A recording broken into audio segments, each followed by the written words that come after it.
Hi friends. അപ്പോൾ നമ്മൾ recent ആയിട്ട് ചെയ്ത വീഡിയോ എന്ന് പറഞ്ഞു കഴിഞ്ഞാൽ നമ്മുടെ ഡോക്ടർ ഓൺ കോൾ ഡ്യൂട്ടിയെ പറ്റിയാണ്.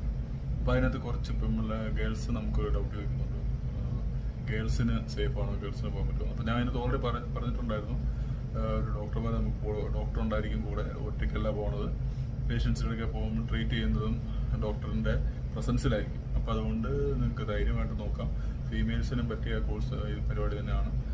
അതുകൊണ്ട് ഫീമെയിൽസിന് എന്തെങ്കിലും സേഫ്റ്റി ഇഷ്യൂസ് ഉണ്ടാവുകയാണെന്ന് പേടിക്കേണ്ട. അല്ലെങ്കിൽ തന്നെ GCC കൺട്രീസിൽ മെയിൽസിനെക്കാട്ടിലും കൂടുതലാണെങ്കിൽ സെക്യൂരിറ്റീസ് കൂടുതൽ കിട്ടുന്നത് ഫീമെയിൽസിനാണ്. പിന്നെ ഇങ്ങനെ ഒരു ട്രസ്റ്റഡ് ആയിട്ടുള്ള ഒരു സ്ഥാപനത്തിൽ വർക്ക് ചെയ്യുമ്പോഴത്തേക്കിന് അങ്ങനെയുള്ള പ്രശ്നമൊന്നും പേടിക്കേണ്ട.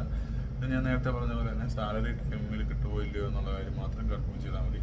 ഇപ്പം നിങ്ങൾ ജോയിൻ ചെയ്തതിന് മുമ്പാണെന്നുണ്ടെങ്കിൽ നമുക്ക് സ്ഥാപനത്തിൻ്റെ പേര് അറിയാൻ പറ്റുമോ എന്നെങ്കിൽ ഞാൻ ചെക്ക് ചെയ്തിട്ട് പറഞ്ഞുതരാം.